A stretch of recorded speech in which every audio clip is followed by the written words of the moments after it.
Hello मेरे प्यारे बच्चों, कैसे हैं आप सब। तो स्वागत है आप सबका फिर से हमारे यूट्यूब चैनल हिंदी क्लासेस में। तो जैसा कि आप लोग देख रहे थे थंबनेल पर, ये आपका मॉर्निंग असेंबली का वीडियो रहने वाला है। तो अगर आप चैनल पर न्यू है तो चैनल को सब्सक्राइब करके बेल नोटिफिकेशन को ऑन कर दीजिएगा। अपने सारे फ्रेंड सर्कल में ये वीडियो शेयर कर दीजिएगा। हमारे इस चैनल पर सभी क्लास के लिए वीडियो अपलोड होते हैं। तो ये वाला चैनल जो है अपने फ्रेंड्स को भी बता दीजिएगा, ठीक है। तो आज का सुविचार से शुरू करते हैं। इससे पहले अगर वीडियो अच्छा लगे तो एक लाइक कर दीजिएगा और चैनल को सब्सक्राइब कर लीजिएगा, ठीक है। तो आज का सुविचार क्या है। यदि मन शांत हो तो जीवन का हर रास्ता आसान लगता है। क्या बोल रहे, if the mind is calm then every path in the life seems easy. अगर मन शांत हो तो जीवन का हर रास्ता आसान लगता है, लेकिन अगर मन अशांत हो तो आसान चीज़ भी मुश्किल लगने लगती है, ठीक है। इसीलिए मन को हमेशा शांत रखना चाहिए। अब क्या है, ये जो रहने वाला है आपका 12/3/2026 दिन गुरुवार के लिए रहने वाला है प्रार्थना सभा के क्रम में पढ़े जाने वाले मुख्य समाचार।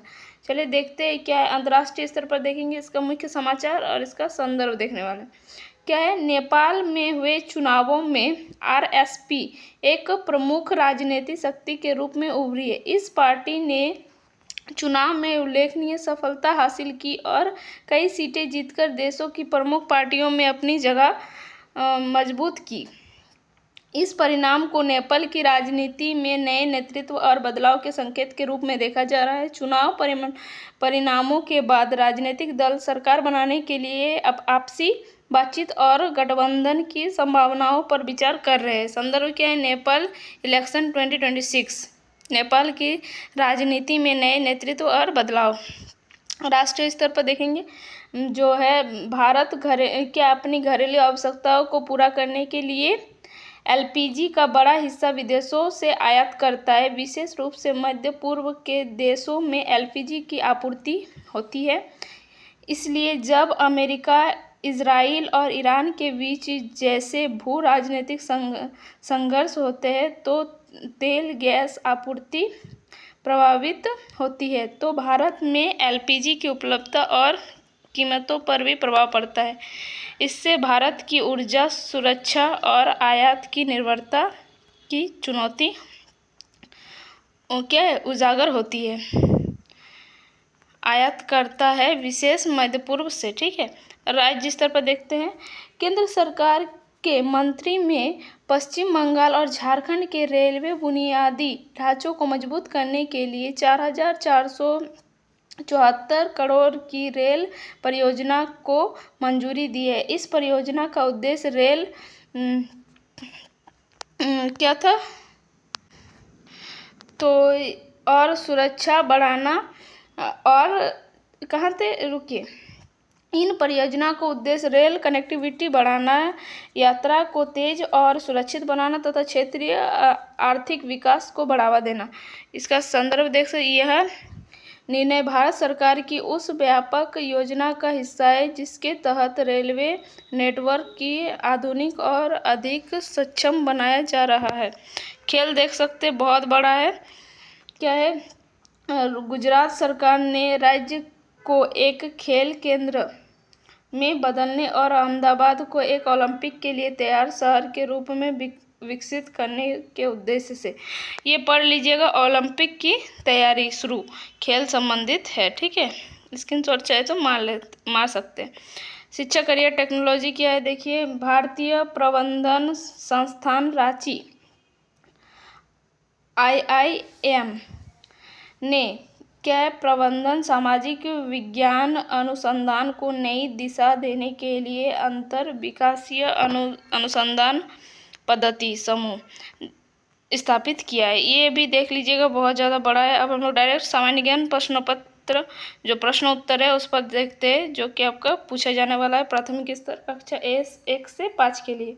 पहला जो है आपका, पहली रहता है क्या, सिंह है पर भैंस नहीं, काठी है पर घोड़ा नहीं, ब्रेक है पर कार नहीं, घंटी है पर घर का कबाड़ नहीं, घंटी है पर घर का किवाड़ नहीं। तो क्या है वो, तो साइकिल, ठीक है। 2 दर्जन में 4 केले और जोड़ दे तो कुल कितना केले होंगे। 2 दर्जन केले माने 24, उसमें 4 और जोड़ देना है तो कितना हो जाएगा 28। Correct answer 28। पृथ्वी के लिए ऊर्जा का मुख्य स्रोत क्या है, तो सूर्य। ठीक है, सूर्य जो है करेक्ट आंसर हो जाएगा। कोणार्क का सूर्य मंदिर किस राज्य में स्थित है। कोणार्क का सूर्य मंदिर जो है वो किस राज्य में स्थित है, तो ओडिशा में। आग बुझाने वाली गाड़ी को क्या कहते हैं, तो दमकल कहते हैं। ठीक है, उसको हम लोग जानते हैं दमकल कहते हैं। उच्च प्राथमिक स्तर कक्षा 6 से 8 के लिए देखेंगे। राजपुत्र किस समास का उदाहरण है, तो तत्पुरुष। राजा का पुत्र राजपुत्र। ठीक है, किस स्थान को बौद्ध धर्म की जन्म स्थली माना जाता है, तो लुम्बिनी को। Correct answer Lumbini. लोहे का रासायनिक प्रतीक क्या होता है, तो Fe आयरन। 5 किलोमीटर कितनी मीटर के बराबर होता है, तो 5 किलोमीटर जो होता है 5000 मीटर के बराबर होता है। 1 किलोमीटर जो होता है 1 किलोमीटर में 1000 मीटर होता है। केचुआ द्वारा निर्मित खाद को क्या कहते हैं, तो वर्मी कंपोस्ट कहते हैं। क्या कहते हैं, वर्मी कंपोस्ट। देख लीजिएगा। ठीक है, एक माध्यमिक स्तर कक्षा 9 से 12 के लिए है। देखिए, चुनाव का अधिकार अधिनियम RTI एक्ट कब आया, तो सन 2005 में। लवनी किस राज्य का नृत्य है। ठीक है, लावनी किस राज्य का नृत्य है, तो ये महाराष्ट्र का नृत्य है। ठीक है, क्या विंग ऑफ फायर आत्मकथा के लेखक कौन है, तो APJ अब्दुल कलाम। ठीक है, RTE का पूर्ण रूप क्या है, right to education. Correct answer ये हो जाएगा राइट टू एडुकेशन। पुलवामा हमला कब हुआ था, तो 14 फरवरी 2019 को। ठीक है, प्रेरक प्रसंग देख सकते हैं, इंस्पिरेशन थीम। प्रेरक प्रसंग देख सकते हैं, आत्मविश्वास की जीत। एक स्कूल में सीमा नाम की एक लड़की पढ़ती थी। वह पढ़ाई में बहुत अच्छी थी, लेकिन उसे मंच पर बोलने से बहुत डर लगता था। एक दिन शिक्षक ने उसे भाषण प्रतियोगिता में भाग लेने के लिए कहा। पहले तो सीमा ने मना कर दिया, लेकिन शिक्षक ने उसे समझाया कि अगर वह कोशिश करेगी तो वह ज़रूर सफल होगी। सीमा ने हिम्मत जुटाई, रोज अभ्यास करने लगी। प्रतियोगिता के दिन वह मंच पर गई और आत्मविश्वास के साथ अपना भाषण दिया। सब लोग उनके भाषण से बहुत प्रभावित हुए और उसे पहला पुरस्कार मिला। उस दिन सीमा को समझ आया कि डर को हराने का सबसे अच्छा तरीका है उसका सामना करना। तो शिक्षा हमसे क्या सीख मिलता है, आत्मविश्वास और साहस से हम अपने डर को जीत सकते हैं। ठीक है, तो ये हमें अपना जीवन में भी करना चाहिए। ठीक है, मोरल ऑफ द स्टोरी क्या है, with confidence and courage we can overcome our fair.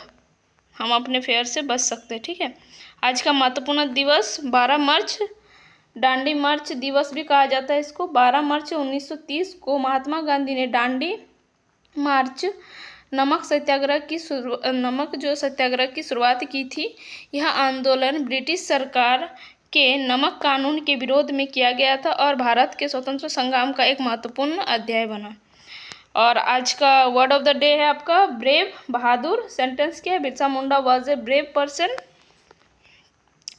तो ये आपका छात्रपति का। तो बस आज के लिए इतना ही, फिर मिलते हैं नेक्स्ट वीडियो में। तब तक के लिए बाय बाय, टेक केयर, जय हिंद, वंदे मातरम, स्वस्थ रहिए, पढ़ते रहिए। धन्यवाद।